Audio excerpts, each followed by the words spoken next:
You know that feeling, right? Where you find yourself replaying a conversation over and over in your head, just picking apart every single word, every little pause? Well, today we're going to dive deep into the psychology behind this, and I mean really figure out what's going on when your brain just can't seem to hit stop on that replay button. It's always at the worst time, isn't it? 3 in the morning, you're trying to sleep, and bam, your brain decides, hey, remember that kind of weird thing you said at that party back in 2018? And there you are, dissecting it, wondering if they still think about how awkward you were. It is such a painfully familiar feeling. And look, it's so easy to just chalk this up to anxiety or overthinking. And yeah, for sure, those are part of the mix. But there's actually something much, much deeper happening here. It goes way beyond just the conversation itself. But okay, before we go any further, let's just get one thing crystal clear.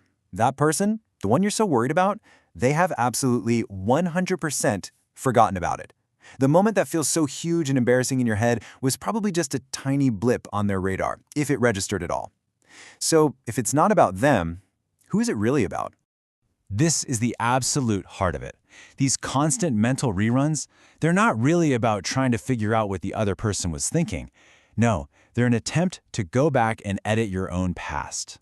And this is where we almost always get it backwards. You think you're analyzing them, trying to decode their reactions. But what you're really doing is rewriting yourself. You're trying to become this perfect version of you that said the wittier thing, that was smoother, funnier, more clever. You're trying to perfect a past self that is completely frozen in time. This whole obsession comes from what some psychologists call the psychological gap. And it's exactly what it sounds like. It's that painful, empty space between the person you are right now and the idealized, perfect person you feel you should be. So every single time you replay that awkward moment, your brain is desperately trying to close that gap. It's rehearsing a version of you that, let's be honest, never really existed in the first place. Okay, but here's where it gets really weird. That memory you're agonizing over, it's not even real. Not really. It's not an accurate recording of what actually happened. See, human memory doesn't work like a video camera. It's not a perfect playback. It's much more like a story that your brain retells itself, and it gets edited a little bit every single time you remember it. So that conversation you've replayed 100 times, it's been twisted and warped by all your own insecurities and anxieties. So I really want you to let this sink in. You are not actually remembering the original event. And here's the problem. With every replay, that story gets more and more distorted. You make the awkward pause a little longer in your head. You imagine a critical look on their face that probably wasn't even there. You are literally torturing yourself over a version of events that your own mind made up. I mean, think about that. Your brain is taking a slightly uncomfortable memory, injecting it with a huge dose of anxiety, and then playing it back to you as if it were solid fact. You're basically building a legal case against yourself using falsified evidence. It's wild. Now, I know what some of you are thinking. You're saying, hey, but I do this to learn. I'm just trying to grow from my mistakes. And that sounds super productive, right?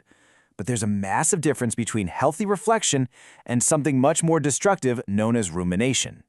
Reflection is great. It's productive. You think about something, you learn from it, you integrate that lesson, and you move on. It has an endpoint. Rumination, though, that's a whole different beast. It's a destructive loop. You replay the scene, you pull out the same painful lesson, you feel terrible about yourself, and then you do it all over again, somehow hoping for a different result.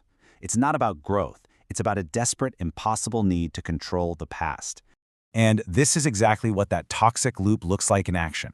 You replay, you judge, you criticize yourself, and then you hit repeat. It's a cycle that never, ever leads to a solution. It just keeps you stuck, reinforcing this false belief that you're somehow fundamentally flawed.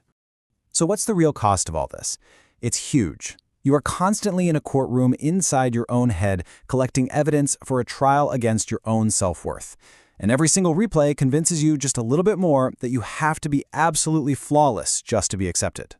So how do we break free from this? How do we get off this mental hamster wheel? Well, it all starts with shifting our perspective and maybe, just maybe, offering ourselves a little bit of compassion.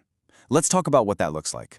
This right here is so important to get. The you from 6 months ago, or 6 years ago, they didn't have the hindsight you have now. They were operating with the knowledge and the emotional tools they had in that exact moment. They were doing the absolute best they could. We have to start reframing what these conversations actually mean. They're just moments, little snapshots in time. They're not prophecies about who you're always going to be. They're not evidence that you're broken or fundamentally flawed. All they are is proof. Proof that you showed up to life as a real, imperfect, trying human being.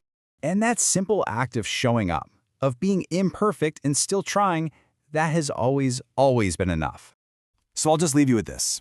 Those conversations, they belong in the past. They are imperfect and awkward and beautifully, painfully human. And maybe the kindest, most powerful thing you can do for yourself is to finally let them stay there. Maybe it's just time to stop pressing rewind